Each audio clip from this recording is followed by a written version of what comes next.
I'm Tony DeCopo. This is CBS News. And I'm Tanya Rivero. Here's a look at the top stories we're following right now. A deadly weekend marred by gun violence. More than a dozen people killed in more than a dozen shootings nationwide. The rising spike in gun violence has many Americans pushing politicians to put something on the books to curb the deadly trend.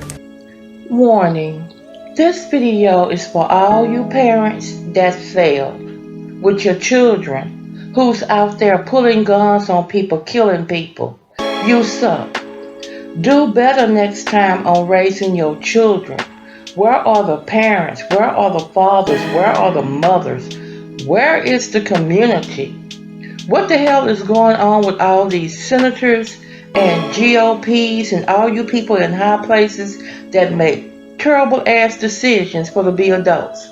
Why would you have an 18-year-old able to buy a gun when he can't buy a damn drink in a club or either get in a club? You have to be 21. Y'all ass need to do better too. This is ridiculous. Gun violence in America is off the chain, and y'all need to do better. You failed.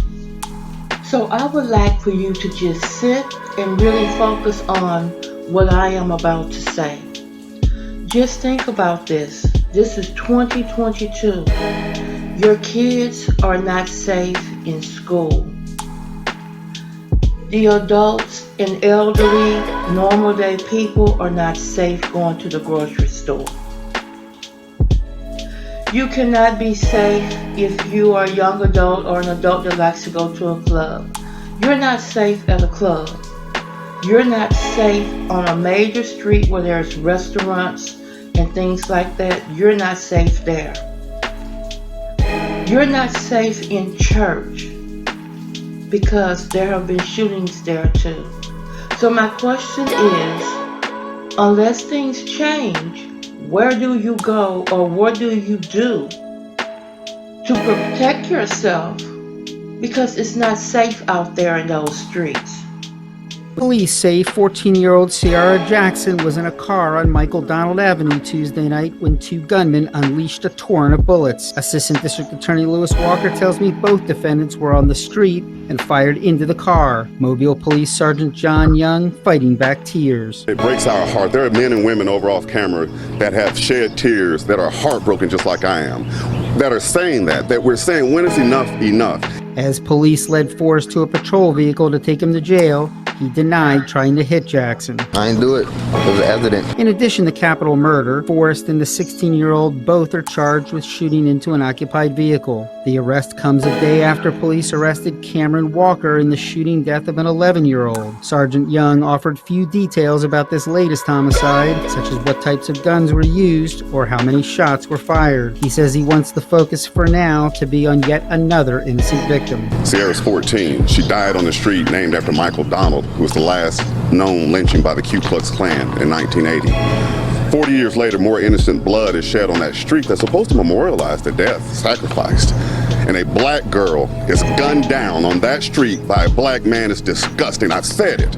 A woman who lives on Michael Donald Avenue says she was in bed when she heard the shots. And when we was in the room, we just heard a bunch of shots, like 20 shots, and we got on the ground. The woman says she made sure her grandchildren were okay and then peeked outside. She says the car the victim was riding in had collided with her daughter's black Elantra. The victim was still in the car. Well, I seen her on the passenger side, because the police had me go get her a towel. She was bleeding real bad. The daughter's car hit with at least 6 bullets.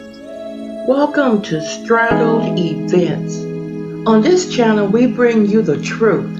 Sometimes the truth is quite ugly, unbearable, and you just don't want to deal with it. But on this channel, you're going to get it anyway. You are straddling between the fence of good versus evil, right versus wrong. And on this channel, we're going to tell you to do better. Let's go. Please subscribe to the channel. It is free. Like or dislike the videos. Thanks.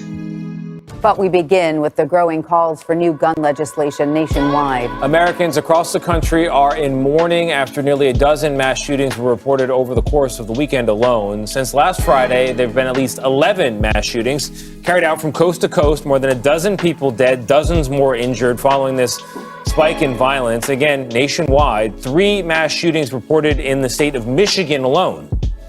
And there's one in particular we want to talk about, a brawl escalating into a shootout on a busy downtown street in Philadelphia on Saturday night. 3 people killed there, 12 more injured in that violence. And then just a few hours later, 14 people were shot, 2 killed outside a nightclub in Chattanooga, Tennessee.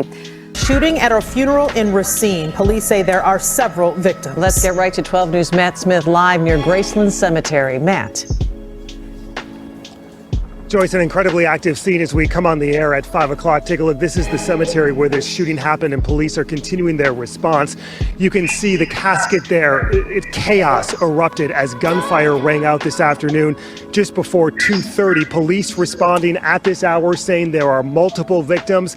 It is unknown, police say, as of their last update, how many victims there are, just showing the gravity and the chaotic nature that played out in just several minutes here. We are also hearing, as investigators are on scene at this hour on the ground, some of the first responses and first calls into 911 and the dispatch out to this cemetery. Take a listen. 6.4, respond toward Graceland Boulevard and Lathrop Avenue. We're receiving multiple calls of shots being fired and parties being down. Unknown specific injuries at this time. Stage on arrival. One female shot in the thigh. Still getting further info. It looks like there may be 5 people shot. Right now at this hour, a funeral home confirming that a funeral service was happening when the shooting happened. The funeral of Deshante King. He was shot and killed by Racine police several weeks ago. What led up to this shooting, what transpired when some of the first gunshots rang out, remain unknown at this hour. We do have some first-hand witness accounts that are coming in, not only from social media, but from friends. Take a listen. He got scared. And he's not one to scare easy. I'll just say that.